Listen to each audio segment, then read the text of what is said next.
Hello guys, আবারও নতুন একটা রেসিপি নিয়ে আসলাম। আজকে রেসিপিটা আমি তোমাদের সাথে শেয়ার করব, সেটা হলো শিমলা মরিচের পুর কিভাবে বানাতে হয়।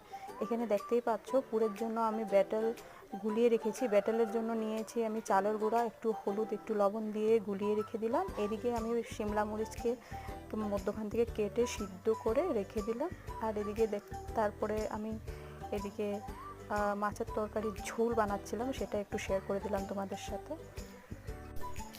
আর পুর বানাবার জন্য আমি শস্য নিয়ে নিলাম, আর রসুন, একটু পেঁয়াজ, একটু কাঁচা লঙ্কা, একটু স্বাদের জন্য একটু লবণ, সেটা দিয়ে পেস্ট করে সেটাকে একটু তেল দিয়ে আমি এটাকে ভালো করে কড়াইয়ের মধ্যে বানিয়ে নিয়েছিলাম। তারপরে পুরের ভিতরে শিমলা মরিচের ভিতরে পুরগুলো দিয়ে এবার ব্যাটালের মধ্যে দিয়ে দিয়ে একটা ভাজছিলাম।